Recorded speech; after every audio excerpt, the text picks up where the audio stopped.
So have you tried this custom ROM? Many of you are already aware of this custom ROM, and I am talking about Project Elixir custom ROM. And right now, because of some controversies, you already know, if you're into custom ROM community from some time, we do not have any new update of this custom ROM from some time for the public users. It's available for some paid users, but for public free version, it's not there. It's not updated from a long time.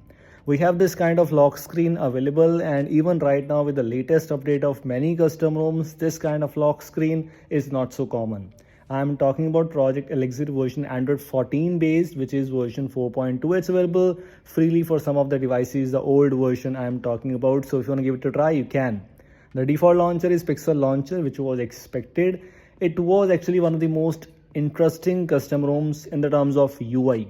Quite good, quite beautiful looking UI. We have an alternative available named as Project Infinity X. That is just one of the most beautiful looking custom ROM. Project Elixir was actually not now because it's not freely available for everyone. The settings UI, if you're able to notice, also even when it was free, it was not completely free. Some of the things like lock screen clocks were paid. As you can see, you are not a pro user, so in this case I'm using a free version, but that was still okay because some things were so good. If you take a look at some miscellaneous options, you will find in-call vibration options, some options related to gaming, spoofing, and also have the option for game space, heads up less annoying, the option to create the second instance of any particular app if I want to use some apps, 2 accounts at a time. The cloned apps option is present in this case, so that is good. Because it's based on Android 14, so it is not having that private space option which was introduced with Android 15. Taking a look at the quick settings panel, you will notice that it is having Android 11 style quick settings panel. It is not enabled by default. You can enable it in the quick settings customization. You just have to choose the circle or square or circle and square. It's totally up to you, and then you have to adjust the rows and columns, and then done. This is what I did, and yes, it's working perfectly fine. Including this, everything else is just similar. We have data usage option and so on. The switches are also changed. These are not the default ones which you got in Android 14, even with Android 15 too. Status bar, similar options what we have, like brightness control by just sliding across the status bar.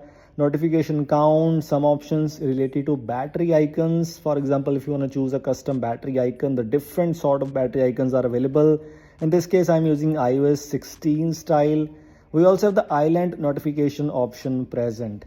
Even in those times, I am not a fan of this customization option named as island notification. Everything else seems to be okay.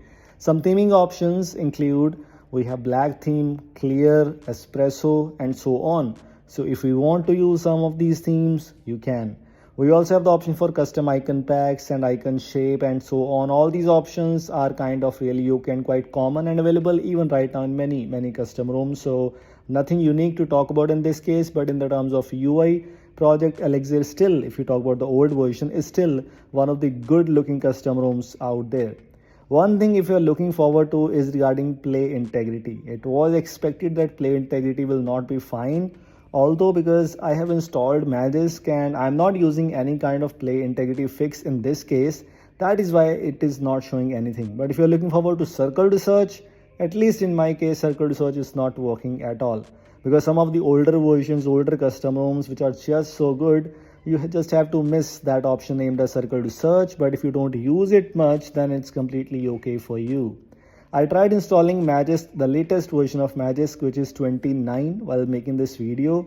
So it installed successfully, no issues in this case. I can install some modules too and many more things. So I guess that's fine. So you can install this, install some play integrity fix and so on. And I guess you can use it on a device as a daily driver. Depends upon which device you're using, which version you are using, but still Project Elixir in 2025. If you do not have any privacy concerns related to that, it's totally up to you, then you can still give it a try. Many users have mixed feelings about this custom ROM. So if you want to use it, you can. If you don't want to use it, you have a lot of other options available.